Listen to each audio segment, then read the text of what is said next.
दोस्तों आज हमारे साथ मौजूद हैं विचारक, चिंतक, शिक्षाविद प्रोफेसर अभिमन्यु खान साहब। आइए इस परिचर्चा को, गुलिस्ता कार्यक्रम को आगे बढ़ाते हैं और बात करते हैं आज के माहौल की, आज की राजनीति की। सर, इस वक्त देखा जा रहा है कि राजनीतिक स्तर पर, सामाजिक स्तर पर, आर्थिक स्तर पर एक ऊहापोह कहें, एक रिफ्रेशमेंट कहें या एक रीशफलिंग कहें, वो चल रही है। कुछ लोग छदम राष्ट्रीयता की बात करते हैं, कुछ लोग छदम देशभक्ति की बात करते हैं, कुछ लोग छदम धर्मनिरपेक्षता की बात करते हैं।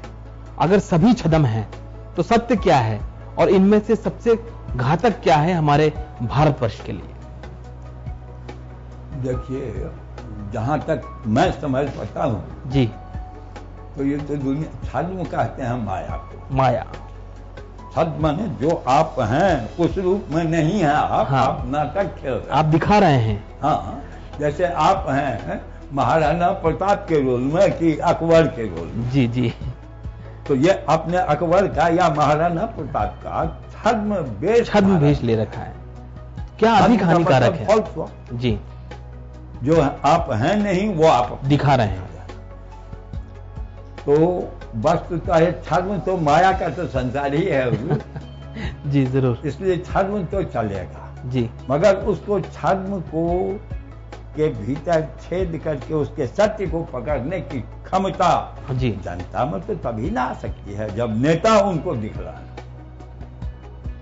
जब कोई कृष्ण ही नहीं रहेगा तो महाभारत तो दुर्योधनों का ही ना हो। जी बिल्कुल।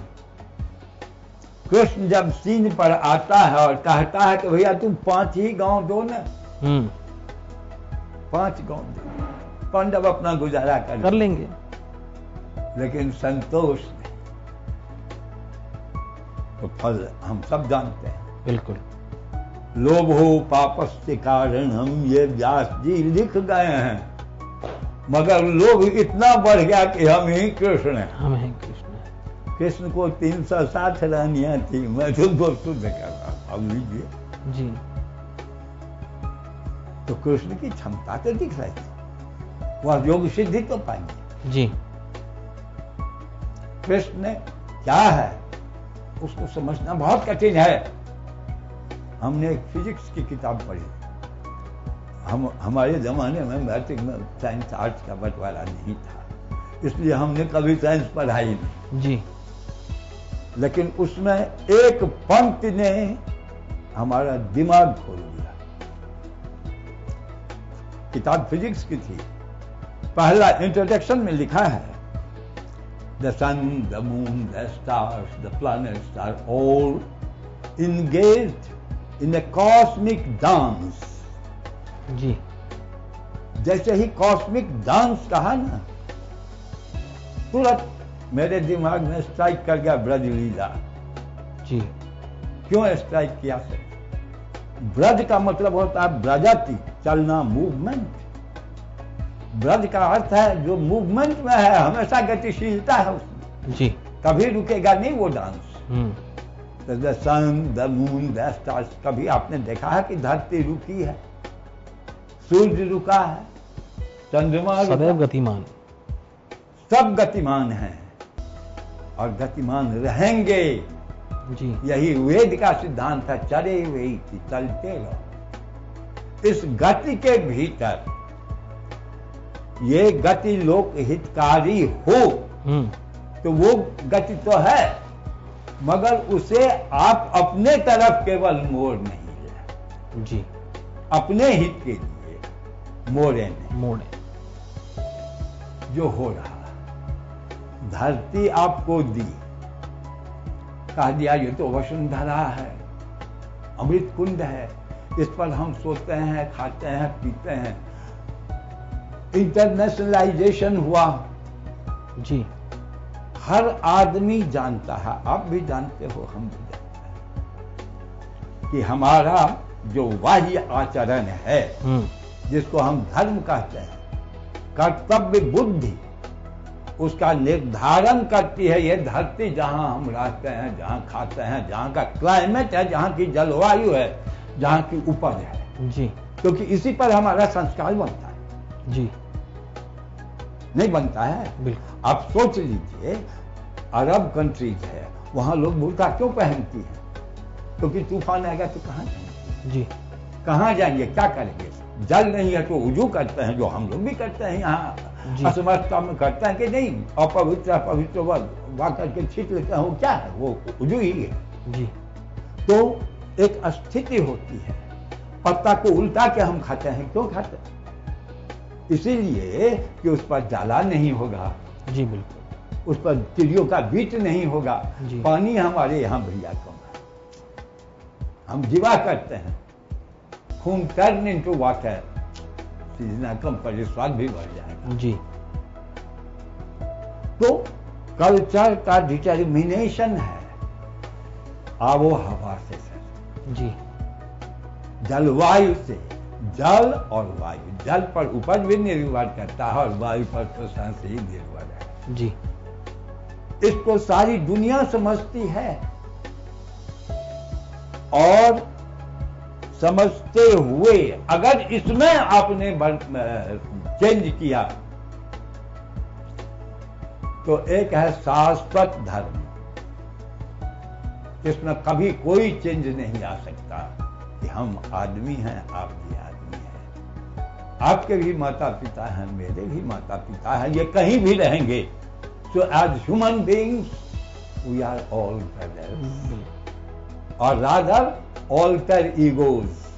जी। एक दूसरे के ऑल्टर ईगो कहते हैं। जैसे आपको मैं समझूं कि मेरे आप दूसरे रूप हैं, मित्र से भी बढ़ के है ऑल्टर ईगो। ऑल्टर माने दूसरा रूप आप ही हैं मेरे, तो ये तो मित्रता से बढ़ के, मित्रता तो दो व्यक्तियों में है। यहाँ तो आप उस व्यक्ति को भी अपना ही प्रतिरूप मान रहे हैं, छाया। बिल्कुल। तो इस वक्त जो छद्म आवरण है, इस वक्त चाहे राजनीति का कहें चाहे धर्म का कहें, उस आवरण के बारे में और धर्म का राजनीति में और राजनीति का धर्म में जो हस्तक्षेप हुआ है उसके बारे में आप कुछ विचार व्यक्त करें। देखा जाए एक्चुअली धर्म और राजनीति दो नहीं है। धर्म का अर्थ ही होता है कर्तव्य बुद्धि। जी। जैसे मैंने कहा ना कि 4 वर्ण है, गीता में कृष्ण ने कहा चातुर्वर्ण्यम मया सृष्टवा। जी। गुण और कर्म के आधार पर, वही चाहे धर्म हो या अधर्म हो, वही आपका है। कोई काली को पूछता है, कोई भैरव को पूछता है, कोई राम को पूछता है, कोई रहीम को पूछता है, कोई अल्लाह को पूछता है, कोई किसी को, वो पर्सनल है आपका। जी। आपकी रुचि किसको पूछने में है इस पर है, इंडिविजुअल। लेकिन जब राष्ट्र का बनता है धर्म, तो हम जब अपने हित को एज इंडिविजुअल सेक्रीफाइस करते हैं फॉर आवर फैमिली, है ना, फैमिली के हित को गांव के हित में सेक्रीफाइस करते हैं। जी। गांव के हित को जिला या परिषद के हित में।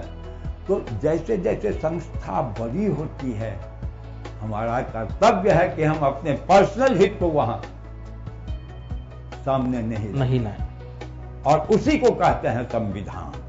जी। चाहे स्मृति ग्रंथ हो या कोई भी हो, मगर वो संविधान तो अभी नेता लोग बनाते हैं, वही संशोधन करेंगे। यही इसीलिए मैंने कहा था कि मैं आज तक स्वतंत्र नहीं हुआ। जी। उसमें संविधान को संशोधन भी तुम ही करोगे, पारित भी तुम ही करोगे, कानून भी तुम ही बनाओगे, मैं कहां हूं? जनता कहां है?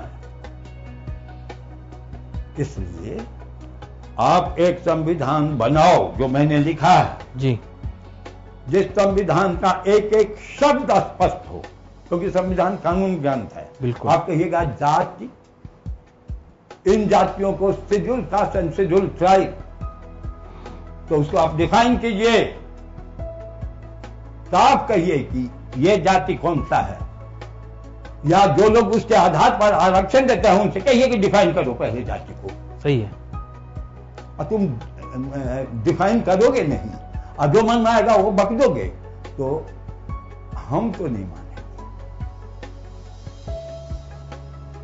सीधी बात। उसी तरह धर्म को डिफाइन नहीं किया और झगड़ा लगे वाला है।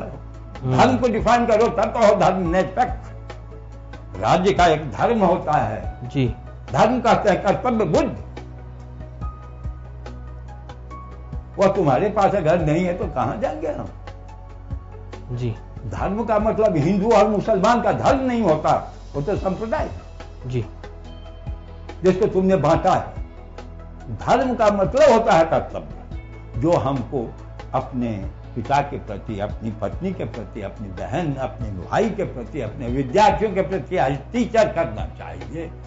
तो सर जैसा आपने बात की कि आदमी होना बहुत दुश्वार है और आदमी के अधिकारों की आजकल बहुत बात हो रही है कि क्या मौलिक अधिकार हैं, क्या निजता है संविधान के जरिए, उस पर जरा विचार व्यक्त। समझ गया मैं, वहां भी आपको कर दूं।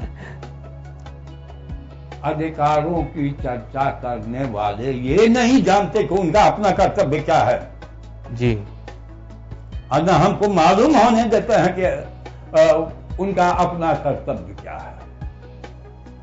अधिकारों की रेवड़ी बांटने से काम नहीं चलता। हमने साफ लिखा है कि आप जो अधिकारों की रेवड़ी बांट रहे हैं, हमें बहकावा देते हैं। अगर पिता को मालूम नहीं है कि उसके एक नवजात शिशु को जीने का अधिकार है, तो उसको पिता बनने का अधिकार नहीं है जी। सबसे पहला अधिकार, अगर अधिकारों की रेवड़ी बांटते हैं तो जीने का ना अधिकार है, जीवन का अधिकार है। एक बच्चा पैदा हुआ, उसे मालूम है कि उसे जीने का अधिकार है, उसे ये डर है, वो लड़ सकता है अपने अधिकार के लिए। जब आप उसकी मां फेंक देती है या आप भ्रूण हत्या करवाते हैं तो नहीं लड़ सकता। उसके लिए कौन लड़ेगा? जो उसके अधिकारी हैं, जिसने उसको जन्म दिया है। आपने सरकार बनाया है, सरकार की रचना की, आपने एक व्यवस्था दी है, तो व्यवस्था में हमारा क्या कर्तव्य है और क्या ड्यूटी है या क्या अधिकार है, ये आपको जानना चाहिए। मुझको जानने की आवश्यकता नहीं है जी। ये धोखा मत दीजिए। आप जबरदस्ती ये कमीशन, वो कमीशन, माइनॉरिटी कमीशन, तो ये शेड्यूल कास्ट कमीशन और शेड्यूल ट्राइब कमीशन और फल्ला कमीशन बैठा के 10 आदमी को खिला रहे हैं केवल। अगर खिलाते नहीं, आप अपने अधिकार को समझते, अपने कर्तव्य को केवल।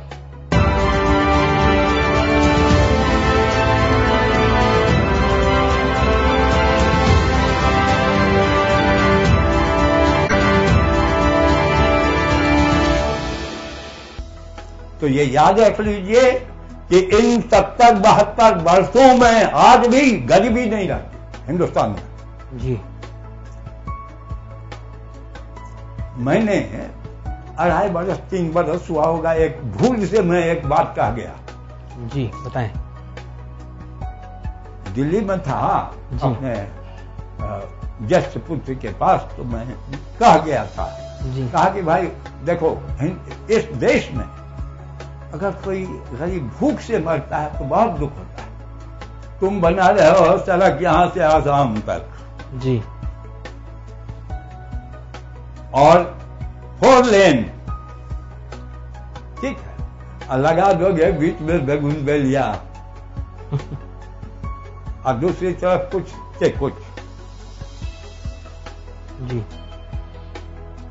गवर्नमेंट का एक प्लान आया, खुशी की बात है जी।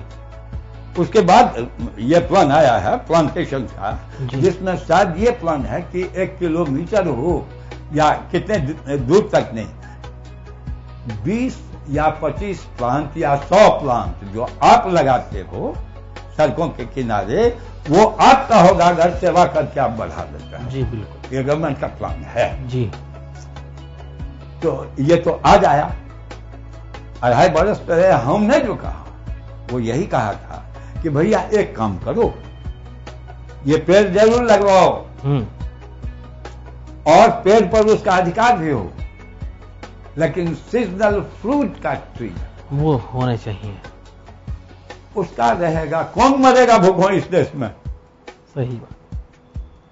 अभी तो आपने ऐसा किया है कि झारखंड है तो वहां का जंगल आदिवासियों का नहीं है, मगर आसाम मेघालय है तो वहां का है। आप कुछ कर ही नहीं सकते। ये नहीं होना चाहिए। सर, आज के हम वातावरण की बात करें तो मजहब के नाम पर लोगों को बांटा जा रहा है, और मजहब को देखते हुए एक बच्चे के मन का ख्याल है कि मत चरागों को हवा दो, इससे बस्तियां जल जाएंगी। ये हवन वो है कि जिसमें उंगलियां जल जाएंगी, और मैंने उसके बस्ते में रखी जो मजहब की किताब, वो ये बोला अब्बा मेरी कॉपियां जल जाएंगी। उसका कारण है हुजूर, मजहब हो विज्ञान, जिसको लोग कहते हैं ना, और धर्म, दोनों को लोग समझते नहीं है। दोनों एक ही चीज है। एक इंटरनलाइज्ड है, एक एक्सटर्नलाइज्ड है। जी। हमारे मैं स्कूल के ही एक घटना को अंदर जी 69 बैच का एक लड़का उदयकांत चौधरी, जो बाद में डीसीपी हुआ था जी, पुलिस कमिश्नर दिल्ली में जी, वो आया।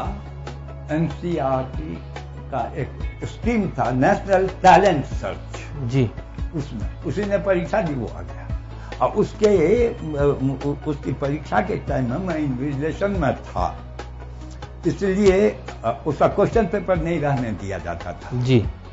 तो क्वेश्चंस तो देखे हुए थे, समझ गए थे। और क्योंकि वो आ गया तो स्कूल अब कुछ करे, उस दिशा में लड़कों को प्रोत्साहित करे, ये सब होने लगा। मीटिंग हुई, टीचर्स को रिस्पॉन्सिबल बनाया गया, साइंस के टीचर्स को, कि आप फिजिक्स में ये कीजिएगा, केमिस्ट्री में ये कीजिएगा, बायोलॉजी में ये कीजिएगा। हम लोग तो आर्ट्स के थे, हम लोगों को पूछता कौन है, लेकिन हमसे रह नहीं पाया। हमने कहा दिया कि भैया प्रिंसिपल साहब मेरा एक आग्रह है। अभी हाँ कहिए।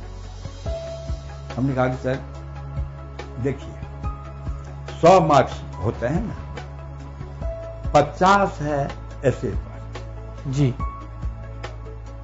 25 है आपका प्रोजेक्ट पर जी, जो प्रोजेक्ट आप लेते हैं, टेंसाइल स्ट्रेंथ ऑफ फाइबर्स लीजिए कि कुछ भी लीजिए, और 25 नंबर है इंटरव्यू। तो आप जो इतना जोर दे रहे हैं उसमें 50% वेटेज जिस पर है उसको इग्नोर किए हुए हैं। जी। हमने जो क्वेश्चंस देखा है, पता नहीं, आई मे बी रॉन्ग, वो कंट्री के नीड्स को अंडरस्टैंड करते हुए क्या सब आवश्यकता हो सकती है और उसमें हम लोग कितनी तैयारी करते हैं, किस तरह से आगे बढ़ेंगे, इससे संबंधित प्रश्न जो होते हैं उस पर होता है। तो अगर ऐसा 5-7 प्रश्न हम लोग तैयार करवा दें, जी, the boy will do well. तो प्रिंसिपल तो हंसले किए, दूसरे जो थे सब हंसने लगे। कहा कि साहब आप समझते नहीं है, ये कल्पना नहीं है। जी।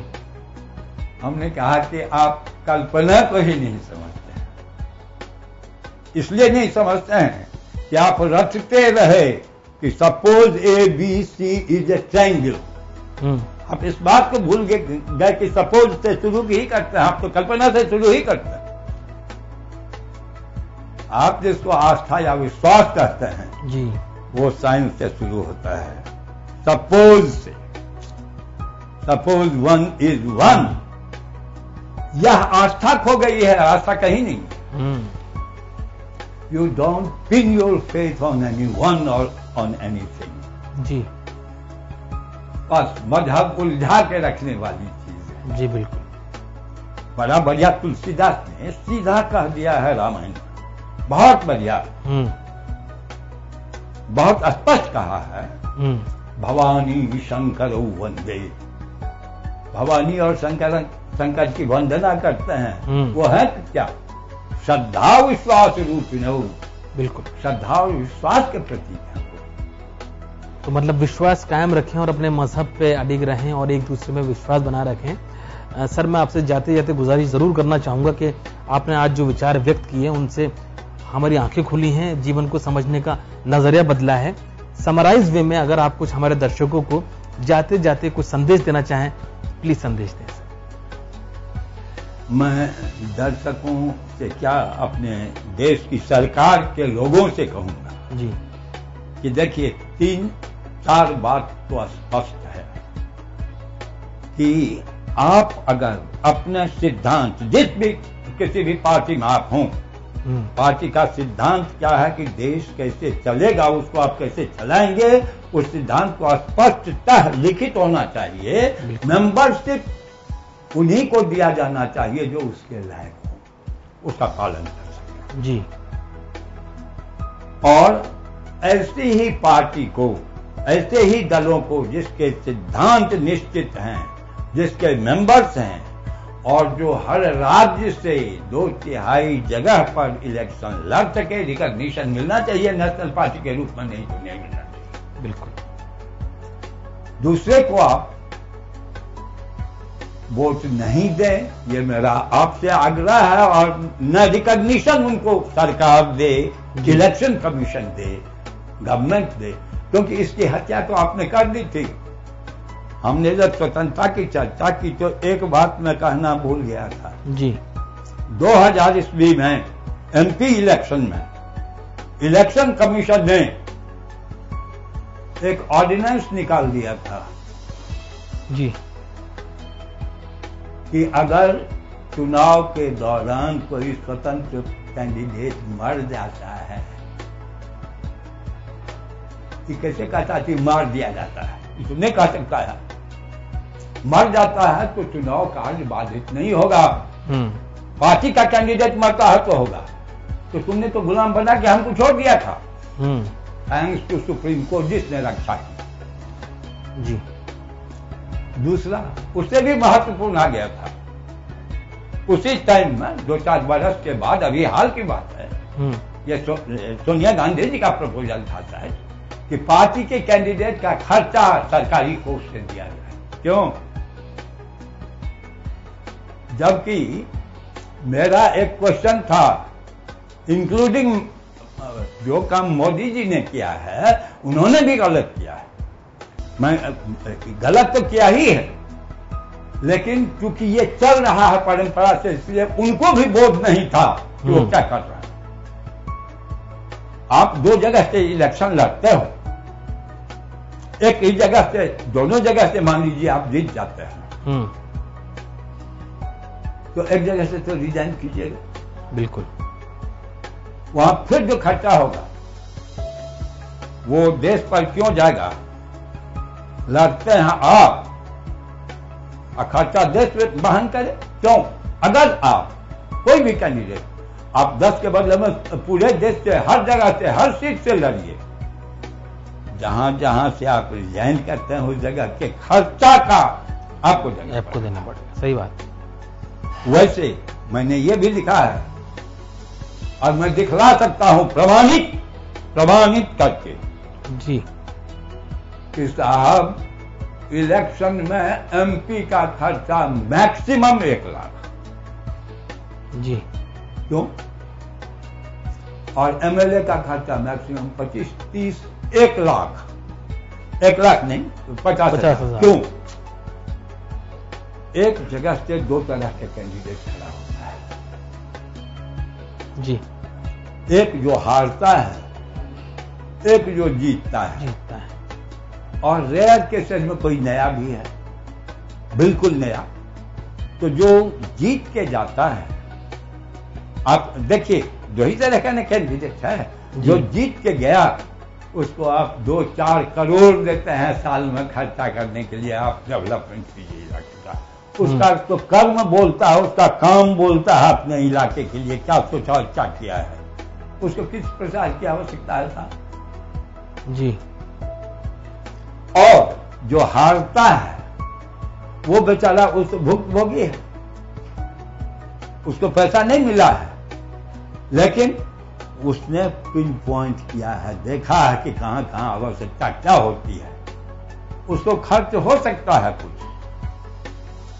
मगर उसके अलावा तो नहीं। जी बिल्कुल। तो बड़ा विचित्र है, लोग अपने ड्यूटी को समझ नहीं पाते हैं, कर्तव्य को डिफाइन नहीं करेंगे, उसके बारे में आपको अंधेरे में रखेंगे और कहेंगे आपका अधिकार ये है।